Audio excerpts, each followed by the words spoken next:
तुम उनकी आराधना करो। वो किसी एक जगह नहीं रहते, वो तो सर्वत्र रहते हैं। कण कण में, अड़ु अड़ु में, जल थल नभ में, जड़ चेतन में, सब में उन परमात्मा का वास है। हरि व्यापक सर्वत्र समाना। तो प्रकट कैसे होते हैं? बोले प्रेम ते प्रकट। भगवान सब जगह व्याप्त हैं, लेकिन पूरी जमीन में मान लीजिए आप जल है, जमीन के नीचे जल है, लेकिन 50 जगह 5 फावड़े 5-5 फावड़े 10 जगह मारने से जल नहीं निकलेगा। एक ही जगह निरंतर जब खोदते जाएंगे, गड्ढा करते जाएंगे, तब जो है जल प्राप्त होगा। उसी प्रकार से भगवान को प्राप्त करने के लिए निष्ठा और एक भावना से जब निरंतर हम भगवान को सुमरेंगे, भगवान का स्मरण करेंगे, तब भगवान का भाव हमारे हृदय में प्रकट होगा। प्रेम से बोलो।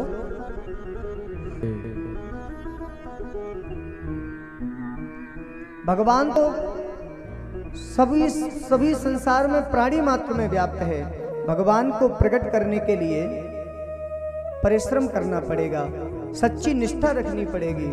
जिस प्रकार से दूध में घी व्याप्त है, दूध से ही घी बनता है, लेकिन दूध से घी कैसे निकलेगा? पहले दूध को जमाया जाएगा, समता का जामन दिया जाएगा, फिर मथा जाएगा, तब उसमें से घृत प्रकट होगा। एक राजा नास्तिक था, तो उस राजा ने अपने मंत्री से पूछा, क्योंकि उसका मंत्री जो है भगवान का भक्त था, उससे पूछा, बोले तुम्हारा भगवान कहाँ रहता है?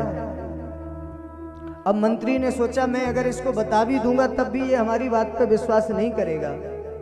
तो उसने एक युक्ति निकाली। बोले महाराज तुम कैसी बात करते हो, कितना छोटा प्रश्न करते हो, भगवान कहाँ रहता है?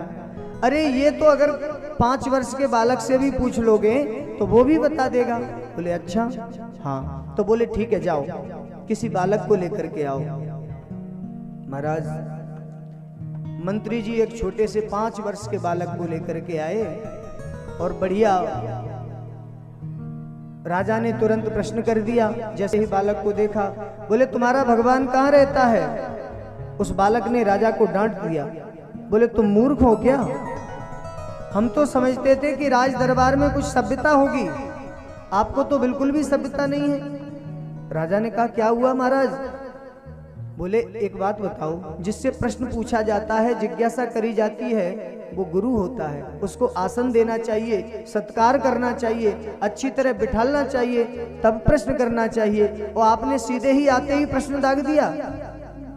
तो राजा ने क्षमा मांगी, महाराज क्षमा करो, बैठो। बढ़िया एक आसन डलवाया, उस पे उस बालक को बिठाला। बिठालने के बाद पूछा, महाराज क्या पियोगे? चाय पियोगे, लस्सी पियोगे, दूध पियोगे? बोले दूध लेकर के आओ। एक गिलास में दूध लेके आए, दूध मंगवाया गया। अब दूध में वो बालक अंगुली घुमा रहा है ऐसे ऐसे। राजा ने कहा क्या कर रहे हो? बोले महाराज मेरी मैया मुझसे कहती है कि दूध में घी रहता है, तो मैं ये कोशिश कर रहा हूं, ये देख रहा हूं, इस दूध में घी निकालने की कोशिश कर रहा हूं, कैसे घी निकलेगा? राजा ने कहा तुम पागल हो, ऐसे थोड़े ही घी निकलता है। अरे दूध को गर्म किया जाता है, फिर उसको जमाया जाता है, तब वो दही बनता है, और दही से फिर मंथन किया जाता है, फिर घृत प्रकट होता है।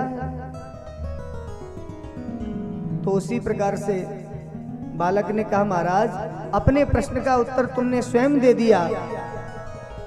उसी प्रकार से भगवान है। आपने कहा कि भगवान कहाँ रहता है? भगवान तो सर्वत्र रहता है, लेकिन भगवान की प्राप्ति ऐसे नहीं होती है। जिस प्रकार से दूध का दही जमा करके मंथन किया जाता है, उसी प्रकार से उस परमात्मा का भजन रूपी भजन के माध्यम से जब मंथन किया जाता है, समता का जामन दिया जाता है, जब निरंतर भजन होता है, तब जो है वो भगवान प्रकट होते हैं।